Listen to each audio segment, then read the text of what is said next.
ये आकाशवाणी गोरखपुर है। अब आप सोने निगम से क्षेत्रीय समाचार सुनिए।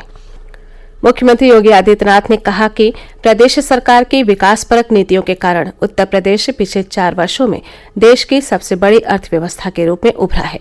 उन्होंने कहा कि 4 वर्ष पहले तक राज्य की अर्थव्यवस्था का आकार 10,90,000 करोड़ रुपए था, जो अब बढ़कर 21,73,000 करोड़ रुपए हो चुका है।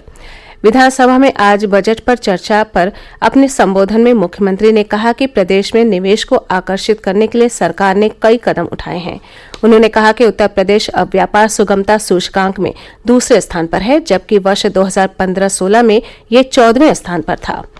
मुख्यमंत्री ने कहा कि इस वर्ष का बजट युवाओं की शिक्षा, कौशल विकास, रोजगार और बुनियादी ढांचे के विकास पर केंद्रित है। श्री योगी ने कहा कि प्रदेश के पारंपरिक उद्योगों को पुनर्जीवित करने के लिए फरवरी 2018 में एक जनपद एक उत्पाद योजना शुरू की गई थी, जिसके अब सुखद परिणाम सामने आने लगे हैं। मुख्यमंत्री ने कहा कि प्रदेश सरकार ने कोरोना महामारी को नियंत्रित करने के लिए उल्लेखनीय कार्य किए।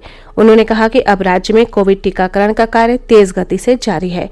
श्री योगी ने कहा कि सरकार ने ये सुनिश्चित किया कि कोविड महामारी के दौरान लोगों को कम से कम दिक्कतों का सामना करना पड़े। मुख्यमंत्री ने कहा कि प्रदेश में लोगों को आवास, बिजली कनेक्शन, राशन पोर्टेबिलिटी की सुविधा और आयुष्मान भारत जैसी योजनाओं का लाभ दिया जा रहा है। उन्होंने कहा कि ग्रामीण क्षेत्रों को सड़कों से जोड़ने का काम जारी है। श्री योगी ने कहा कि गोरखपुर और बस्ती समेत राज्य के 38 जनपदों में जापानी इंसेफेलाइटिस से बड़ी संख्या में मृत्यु की घटनाएं होती थीं, लेकिन सरकार द्वारा उठाए गए कदमों से बीमारी को नियंत्रित करने में सफलता प्राप्त हुई है। उन्होंने कहा कि राज्य में इस बीमारी से मृत्यु को 95% तक कम किया गया है। श्री योगी ने कहा कि प्रदेश में पंचायत स्तर पर बीसी सखी की नियुक्ति प्रक्रिया अंतिम चरण में है। उन्होंने कहा कि बीसी सखी की नियुक्ति के बाद ग्रामीण क्षेत्रों में लोगों को पैसे निकालने और जमा करने की सुविधा उनके गांव में ही उपलब्ध होगी। विधान परिषद में सरकार के जवाब से असंतुष्ट कांग्रेस और समाजवादी पार्टी के सदस्यों ने आज सदन से बहिर्गमन किया। शून्य प्रहर में समाजवादी पार्टी के सदस्यों ने प्रदेश में बेरोजगारों के उत्पीड़न का मुद्दा उठाया। नेता सदन डॉक्टर दिनेश शर्मा और श्रम मंत्री स्वामी प्रसाद मौर्य ने सदन को तथ्यों से अवगत कराया। सरकार के उत्तर से संतुष्ट न होने के कारण समाजवादी पार्टी के सभी सदस्यों ने सदन से बहिर्गमन किया। प्रदेश सरकार ने 45 वर्ष से 60 वर्ष के बीच की आयु के लोगों को कोविड से बचाव का टीका लगाने के बारे में नए दिशा निर्देश जारी किए हैं। इन दिशा निर्देशों के मुताबिक सरकारी जिला अस्पताल और मेडिकल कॉलेजों में सप्ताह के 6 दिन कोविड टीकाकरण का काम होगा, जबकि अन्य सभी सरकारी स्वास्थ्य केंद्रों जैसे प्राथमिक स्वास्थ्य केंद्रों और सामुदायिक स्वास्थ्य केंद्रों पर टीकाकरण सप्ताह में 3 दिन सोमवार, गुरुवार और शुक्रवार को किया जाएगा। शहरी क्षेत्रों में टीकाकरण के लिए स्वयं से पंजीकरण कराने वालों को प्राथमिकता दी जाएगी। उनके लिए 60% स्लॉट आरक्षित होगा। 40% स्लॉट उन लोगों के लिए होंगे जो बिना पंजीकरण के इन केंद्रों पर पहुंचेंगे। स्वयं से पंजीकरण कराने वाले लोगों को सुबह 9 बजे से 11 बजे तक टीका लगाया जाएगा।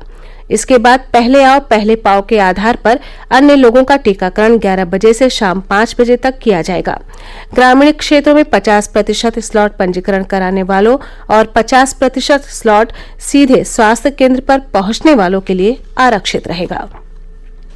प्रदेश में कोविड-19 के सक्रिय मामलों की संख्या घटकर 2025 रह गई है। पिछले 24 घंटे में राज्य में कोरोना संक्रमण के 77 नए मामले सामने आए हैं, जबकि इस दौरान 134 मरीज स्वस्थ हुए हैं। अपर मुख्य सचिव सूचना नवनीत सहगल ने आज लखनऊ में संवाददाताओं को बताया कि प्रदेश में कल एक दिन में 1,25,550 कोविड नमूनों की जांच की गई। प्रदेश में अब तक 3,16,31,238 नमूनों की जांच की जा चुकी है। आज विश्व वन्यजीव दिवस है। ये दिन वन्य जीवों और पौधों के बारे में जागरूकता बढ़ाने के लिए मनाया जाता है। इस वर्ष विश्व वन्यजीव दिवस का विषय वन और आजीविका, मानव और पृथ्वी का सतत विकास है। इस अवसर पर प्रधानमंत्री नरेंद्र मोदी ने वन्य जीवों के संरक्षण में लगे सभी लोगों को नमन किया है। उन्होंने कहा कि भारत में शेरों, बाघों और तेंदुओं सहित विभिन्न पशुओं की संख्या में लगातार वृद्धि हो रही है। श्री मोदी ने कहा कि लोगों को देश के वनों के संरक्षण और जानवरों के लिए सुरक्षित आवास सुनिश्चित करने के हर संभव प्रयास करने चाहिए। इसी के साथ क्षेत्रीय समाचारों का ये बुलेटिन समाप्त हुआ। नमस्कार।